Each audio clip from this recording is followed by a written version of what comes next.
नेता थे इन्होंने गांव में खड़े कर दिए। भाई देख तो ले वहाँ कि नेता कितने बड़े नेता हैं, कितने गांव की कैपेसिटी ओढ़ सकें। टेम्परेचर भी हो रहा है और करीबन 10:30 का टाइम, मेरा पसीना वो मुँह पर देख सको। और आज आपको अंदर का महल का दर्शन और कर देता हूँ क्योंकि वो भी जरूरी है। आप लोगों से विनती है, ये मेरी चेतावनी समझ लो या कुछ भी समझ लो कि अब की बार जो पोलिंग होगी, अब की बार जो वोटिंग होगी, वो आँख पे पट्टी बांध के मत करना, बिल्कुल सार्थकता से करना। जो नेता परिपक्व हो, काम करने में सक्षम हो, जो पढ़ा लिखा हो और वो उस कुर्सी को संभाल सके संविधान के अंदर की। तो विनती छोटी काशी वालों से, विनती हरियाणा प्रदेश वासियों से कि अब की बार की पोलिंग वोटिंग आँख खोल के और कानों से सुन के करें कि क्या सही है क्या गलत है। ज़्यादा विश्वास सोशल मीडिया पे ना ही करें।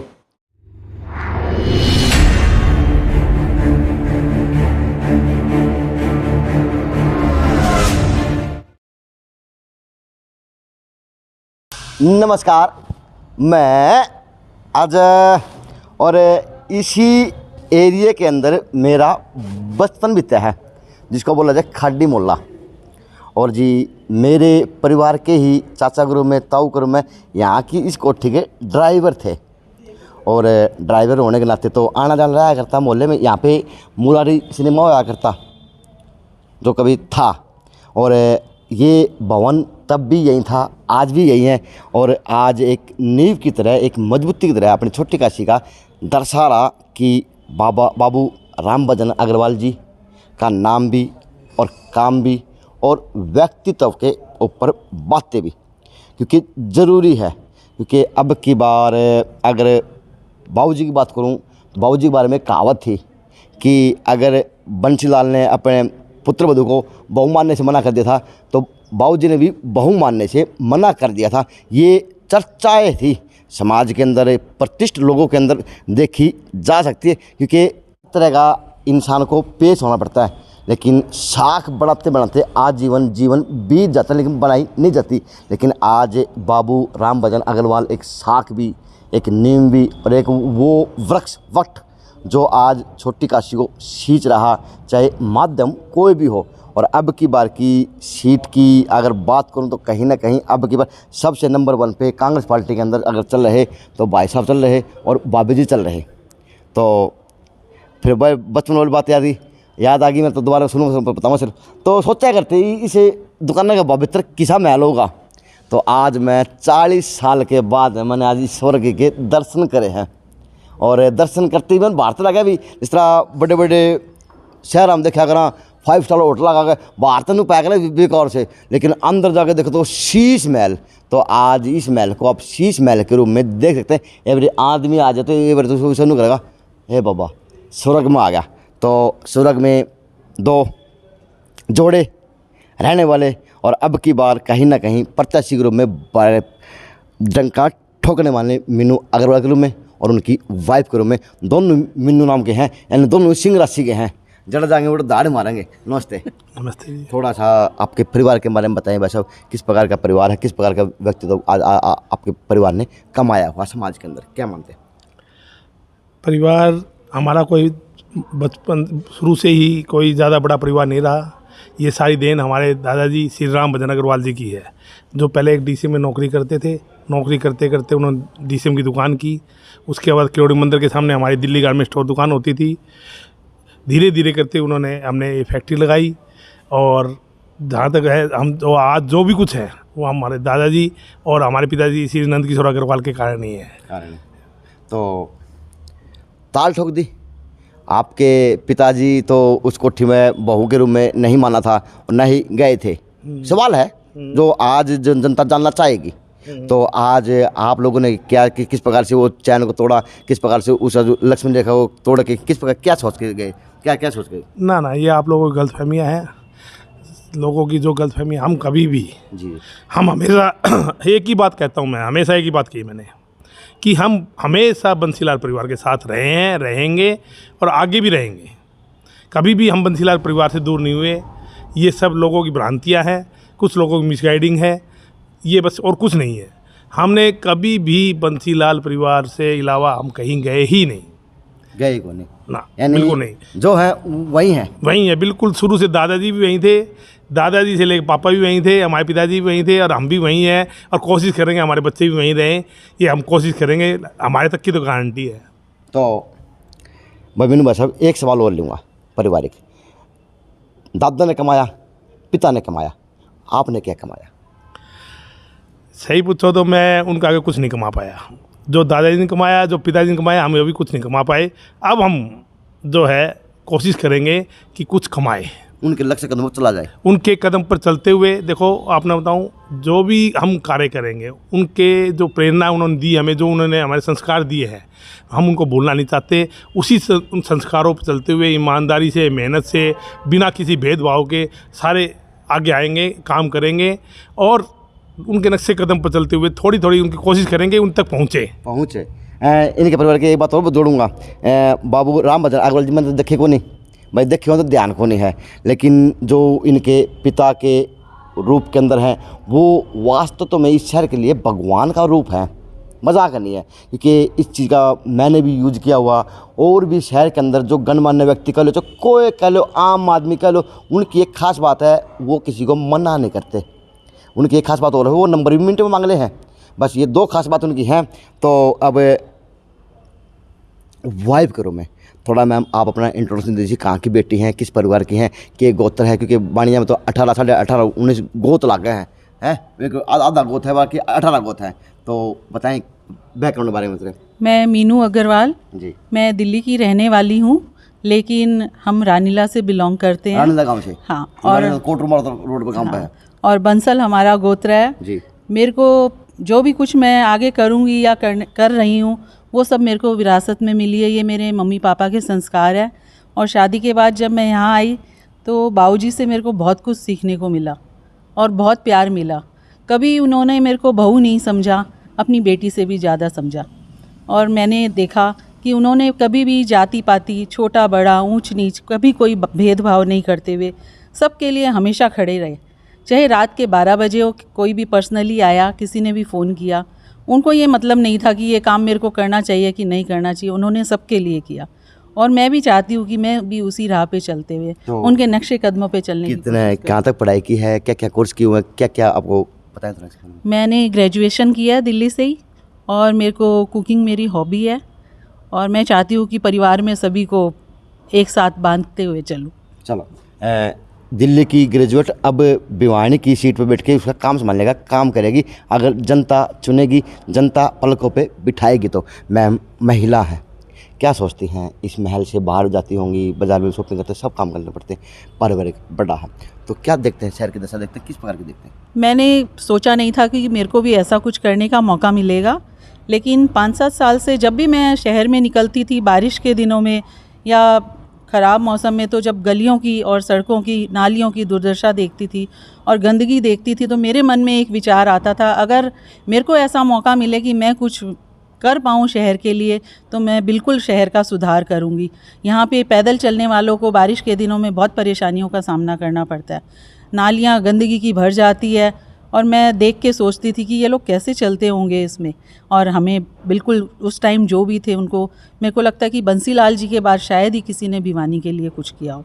उन्होंने अपने टाइम में बहुत कुछ किया और भिवानी को कहाँ से कहाँ पहुँचाया, लेकिन उसके बाद किसी ने कुछ नहीं किया, हमारा भिवानी वहीं की वहीं रह तो गया। आपका राजनीति कोई बैकग्राउंड, कॉलेज से, स्कूल से, क्लास से, किस प्रकार और से? नहीं, कुछ नहीं। मेरे को तो बस शादी के बाद यहाँ आके ही मैं पॉलिटिशियन के घर परिवार में में आई है, हाँ। यानी तब से सीख ही रही है। सीख ही अच्छा, एक बात और है, अब की बार जो ऐसा नहीं है कि कैंडिडेट और भी हैं बहुओं के रूप में, अब सुसरून के राजनीति को आया करते, राजनीतिक हैं और उसी परिवार के साथ ये साख है मैम। तो क्या प्लान बनाया अपने शहर के लिए, किस प्रकार से आप आपके शहर की दशा देखते हैं? मैं तो यही चाहती हूँ कि मैं सबसे पहले तो पूरे शहर की सफाई करवाऊँ, और उसके बाद यहाँ की नालियों की दुर्दशा, जो ड्रेनेज है यहाँ, बारिश होने के बाद पानी खड़ा रहता है, वो जाता ही नहीं है कहीं पर। क्यों है ये समझ नहीं आता, सफाई नहीं होती या नालियाँ सही नहीं बनी हुई है। लेकिन मैं जो भी विकास कार्य के लिए पैसा आएगा, उसको पूरे मन से विकास कार्य में ही खर्च करूँगी। ये नहीं कि मैं उसको अपनी तिजोरी में भरूँगी।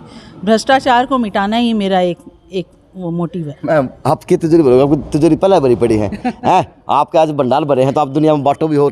फिर भी किसी का मन नहीं भरता है। जो करोड़पति है वो सोचता है मैं अरबपति बन जाऊं। पता नहीं पॉलिटिक्स में आते ही सबकी सोच क्यों बदल जाती है। वो अपने शहर के लिए कुछ नहीं करके उनको क्यों लगता है कि हम अपनी तिजोरी और भरें, जबकि तिजोरी भरी है तो उसको भी क्यों नहीं खर्च करें हम। तो मैं तो यही मानती हूँ जैसे बाबा जी ने और पापा ने किया, निस्वार्थ सेवा सब देखते आ रहे हैं भिवानी में, पापा करते आ रहे हैं। वो कुछ नहीं, पॉलिटिक्स में नहीं होते हुए भी किसी के लिए कोई मना नहीं करते, उनके लिए कोई छोटा बड़ा नहीं है। तो मैं भी चाहती हूँ वैसे ही करूँ। तो कल श्रुति चौधरी जी आगमन है, कार्यकारी अध्यक्ष कार्यकारी अध्यक्ष बनाए ना, कार्यकारी अध्यक्ष बनाने पर आपको कल भिवानी में आगमन है और अभिनंदन होगा। तो किस प्रकार से मीनू अग्रवाल के रूप में बाबू राम भजन अग्रवाल परिवार के रूप में तैयारी कर रहा है? जी, बहन श्रुति चौधरी को बहुत बहुत बधाई देता हूँ कि उन्होंने ये कार्यकारी अध्यक्ष बनाया गया। साथ में हाईकमान को भी मैं बहुत बहुत धन्यवाद देता हूँ। इससे श्रुति चौधरी को बनाने से भिवानी का तो मान बढ़ा ही बढ़ा है, साथ में कांग्रेस पार्टी को भी एक बहुत बड़ी मजबूती मिली है। जहाँ तक कल ये आएंगे श्रुति चौधरी, बहन श्रुति चौधरी आएगी तो उसका पूरा ज़ोर शोर से हम बामला से लेकर शुरू होंगे। भिवानी बामला से हम ऊना वाली प्याऊ पे है हमारा प्रोग्राम, फिर उसके बाद इंडस्ट्रियल एरिया का प्रोग्राम है। इंडस्ट्रियल एरिया वाले लोग आए थे हमारे पास, तो वो भी वेलकम करना चाह रहे हैं। मतलब रोहतक गेट, फिर दादरी गेट, फिर हनुमान डानी, फिर दिनौद गेट, घंटाघर, आसी गेट होते हुए चौधरी सुरेंद्र सिंह की प्रतिमा यानी ये माला है डालेंगे। कि बाबू राम भजन अग्रवाल परिवार अपनी आंखें बिछा के अपने नेता की परिपक्व वेट करेगा फूलों की तरह। ऐसा जी, हम तो चाहते हैं कि हम तो बिल्कुल उनके ज़्यादा से ज़्यादा लोग आएंगे और लोगों को बड़ा खुशी है। हम जहाँ भी जा रहे हैं, मैं अभी जस्ट आपको शायद 10-15 मिनट वेट भी करना पड़ा। मैं अभी हनुमान डानी इधर गया था, लोग बड़े खुश हैं, इतने खुश हैं कि न श्रुति चौधरी आई बहन इतना बड़ा पद मिल गया, तो वो तैयार हैं। वो तो पल पल बिछाए आँख के, मतलब ऐसे तैयार है जैसे कि कल आज नहीं आज ही आ जाए। चलो नेता थे इमने गाँव में खड़े कर दिए भाई, देख तो ले वहाँ कि नेता कितने बड़े नेता हैं, कितने गांव की कैपेसिटी ओढ़ सकें। टेम्परेचर भी हो रहा है और करीबन 10:30 का टाइम, मेरा पसीना मुँह पर देख सको। और आज आपको अंदर का महल का दर्शन और कर देता हूँ क्योंकि वो भी ज़रूरी है। एक सवाल अंदर का वो ले लूँगा क्योंकि वो दिखाने बहुत ज़रूरी है, क्योंकि यो इंटरव्यू मैं अंदर बैठ के कर सकूँ था, लेकिन अगर वो क्या करना मटका पकाना हो तो आग में तपाना पड़ा है बस हम। हमारा तो रोज का धूप का काम है। हाँ। तो इसी का लंबा थोड़ा काम और ये देखें, ये उस मंदिर के, ये उस स्वर्ग के दर्शन कर लो। लेकिन नेताओं को पकाने के लिए मैंने नेताओं को कहा कि आप धूप के अंदर चलें, क्या पता देख तो लूँ कितनी नेता बनने जा रहे, तो कितनी कैपेसिटी है, कितने अपने दादाजी के मार्गदर्शन में चलते पाएंगे। सर कुछ ऐसा वाक़या बताएं आपके शहर के लिए जो एक शाख के रूप में, आपके दादा के रूप में दिख जाती हो, क्या वाक़या बताएंगे? कोई याद है दादा की, दादा किस प्रकार के नेता थे, क्या उनकी खूबियाँ थी और किस प्रकार के? वो नेता नहीं थे जी। अच्छा। वो आम समाज के लिए समाज सेवक थे, नेता नहीं थे। कभी कभी नेता नहीं हुए वो। ये ठीक है कि पॉलिटिक्स में आने से उनको नेता की मोहर लगी, लेकिन वो ऐसे नेता नहीं थे। नेता वो होता है जो देख के काम करे, समय के अनुसार चले। लेकिन वो तो हमेशा आम जनता के लिए हमेशा काम करते रहते थे। उनको कोई मतलब नहीं था कि भी कौन मेरे विरोध में है, कौन मेरे पक्ष में है। ना काम सबका करना, जितना काम उतना काम करो। वो एक जन सेवा के रूप में कार्य करते थे, ना कि नेता के रूप में कार्य करते थे। और इसीलिए हमें वो पहले तो हमें थोड़ा बहुत ये भी लगता था भी ये विरोधी है, ये काम नहीं कर रहे, लेकिन हमारे दिमाग में ऐसा कोई नहीं रहता, क्योंकि हम कहते हैं कि पूरी भिवानी हमारी, तो पूरी भिवानी हमारी है। दादाजी यही सोचते थे और पूरी भिवानी हमारी है, पूरी भिवानी का काम करना है बस। दादाजी की आप किन बातों पे चल रहे हैं आज तक लेके? मैं उन्हीं बातों पर चल रहा हूँ। दादाजी 4-5 बातें बहुत बढ़िया है। नंबर 1 कि पूरी भिवानी हमारी है, एक हमारा कोई दुश्मन नहीं, कोई विरोधी नहीं जी। नंबर 2 ईमानदारी से कोई हमें एक पैसा नहीं चाहिए, किसी प्रकार का हमें एक पैसे की ज़रूरत नहीं है। ना ही मैं कमेटी में घुसने के बाद कमेटी का एक पैसा, मैं वो धर्म का जगह समझूंगा, धर्म संसद है वो, उसमें मैं एक पैसा मेरे को नहीं चाहिए। ये मैं आपको बिल्कुल दादाजी के आगे दादाजी से संकल्प लेता हूँ। तीसरा पॉइंट बताएं। तीसरा उनकी मेहनत, तपस्या जो 12 बजे हो चाहे सुबह 4 बजे हो, तो सुबह 4 बजे हो, वो इतनी मेहनत करते थे, कभी भी उनको आलस्य नहीं रहा। वो 12 बजे भी रात को घंटी बजा दी तो भी हाँ जी बोलो जी। कभी ये नहीं कि दुख से कह दिया उन्होंने, कभी दुखी हो गए, कभी नहीं, खुशी से कहते थे हाँ जी बोलो जी। चौथा पॉइंट उनका ये है कि हर आदमी से हर मिलजुल के रहना, कोई बड़ा छोटा नहीं, कोई ऊंच नीच नहीं, कोई जात पात नहीं। मेरे लिए, हमारे लिए अभी भी कोई मायने नहीं रखता जात पात। सब हम, मैं तो एक ही बात कहता हूँ कि हम भिवानी के वासी हैं, हिंदुस्तान के वासी हैं, हरियाणा के वासी हैं, तो एक ही हैं हम बस। पाँचवा पॉइंट है, देख ले। लेकिन ये हकीकत है, इसमें हकीकत यह है कि मैं और से सवाल पूछ जाया करूँ, 5 सवाल बताओ भाई आपने उस शहर के अंदर कराया हो। लेकिन ये वो परिवार है, आज यहाँ पे सवाल पूछने के बजाय यहाँ पे 5 उनके दादाजी की वो बातें सीख लो जो महापुरुष बनने में लाभदायक है, काम के आएंगे। क्योंकि व्यक्तित्व के धनी और महापुरुष भगवान ऐसे नहीं बनाया जाता। कुछ उनकी बातें होती है, कुछ उनके विचार होते हैं, कुछ उनके काम ऐसे होते हैं कि उनको उनका शहर अपने आप भगवान का दर्जा, अपने आप महापुरुष का दर्जा और अपने आप का व्यक्तित्व का धनी का दर्जा समाज के अंदर मिलता हुआ देखा जा सकता है। और ऐसे ही परिवार नंद किशोर जी का और उनके पुत्र मीनू जी के रूप में और वाइफ डबल मीनू जी के रूप में तो अब फील्ड में उतर चुके और छोटी काशी की हालत को देखते हुए अब इन्होंने मन ठान लिया कि हम टिकट लेके चुनाव लड़ के अब उस मंदिर को दोबारा से बसाने की कोशिश करेंगे, क्योंकि वो मंदिर खंडित होता हुआ देखा जा सकता है। क्या कहोगे खंडित को? क्या मेरे ध्यान में मैं ऐसा कुछ नहीं कहूँगा खंडित नहीं, ना मैं तो ये कहूँगा ये छोटी काशी है और इसको हम द्वारा भाई मैं सवाल पा गया। मैंने उड़ना तो पड़ेगा, लेकिन छोटी काशी है, छोटी काशी मंदिरों की धरोहर है, तो छोटी काशी का वो भी मंदिर है और कहीं ना कहीं आज उसके अंदर बैठने वाली मूर्तियाँ खंडित देखी जा सकती। गलत तो नहीं क्या ला रहा हूँ, तो बताओ खंडित। मैं ऐसा है, मैं ये चाहूँगा जैसे बनारस एक काशी है और आज हमारे माननीय प्रधानमंत्री उसको पूरा अच्छी तरह डेवलप कर रहे हैं, वही यहाँ भिवानी एक छोटी काशी है। मैं ये चाहूँगा कि जैसे ही हम यदि पब्लिक का प्यार मिलते हुए हम जीत जाते हैं तो हम छोटी काशी को इसका इतना छोटी काशी का रूप ही बना देंगे। जो गंदगी है, जो चीज़ें हैं, बाहर से आने वाला ये कहेगा ये छोटी काशी है, ये नहीं कहेगा ये गंदगी का ढेर है, ये गांव है, ये कस्बा रह गया। बस अब आपके रोड पर अवैध कब्जे बहुत हो रहे हैं। ऐसे अवैध कब्जे आपको बताऊँ यहाँ नहीं हो रखे, बहुत जगह हो रखे हैं, सारी जगह हो रखे हैं अवैध कब्जे। तो क्या काम किया जाएगा? वो एक पहले पब्लिक से सहयोग मांगेंगे, सहयोग नहीं मांगा तो जो कानून कार्रवाई होगी कानून करेंगे, जो कानून के हिसाब से करेंगे। हम कोई भी काम किसी प्रकार का गलत नहीं लाग लपेट तो कौन करांगे? हाँ, ईमानदारी तो करांगे, ईमानदारी तो प्रत्याशी घोषित ठप्पा लाग लिया किस तरह बता दो, अभी भी मन में शंका तो है। प्रत्याशी यदि हम घोषित हो जाते तो अब तक हम आपके पास नहीं। चेहरे की खुशी की भी अलग बोले बया करो, चेहरे की खुशी की भी और आपकी भी कॉन्फिडेंस है। ऐसा देखो एक तो बात कि सबसे बड़ी बात ये होती है कि हम जिस परिवार से बिलोंग करते हैं और जिसके साथ हम लगे हुए हैं आदरणीय चौधरी बंसी लाल के साथ, तो हमारा कॉन्फिडेंस इतना है कि टिकट हमें ही मिलेगी, टिकट मिलेगी। और बाकी नहीं मिली फिर भी तो हम जिसको मिलेगी हम उसके साथ लगेंगे। ये एक बहुत बड़ी बात है। अब बात किसके लिए बड़ी है? बात उस महापुरुष के लिए बड़ी है, क्योंकि उन्होंने कमाया था कभी, लेकिन आज उनका कमाया हुआ प्रेम के रूप में, उनका कमाया हुआ दान के रूप में, उनका कमाया हुआ स्नेह के रूप में आज इस परिवार को मिलता हुआ देखा जा सकता है। चाहे वो आने वाले वक्त के अंदर वोटों के रूप में हो, चाहे वो पार्टी के टिकट के रूप में हो। तो मेरी विनती है, अगर कमाओ तो वह चीज़ कमाओ जो उन महापुरुषों ने कमाई, और आज उस कमाई के ऊपर कहीं ना कहीं पड़पोते हो गए, पोते के रूप में और पोते की बहू के रूप में आज उनको उल्टा मिलने जा रहा अपने शहर के अंदर से। JNC न्यूज़ से अजय नायक, पंकज सोनी की खास रिपोर्ट।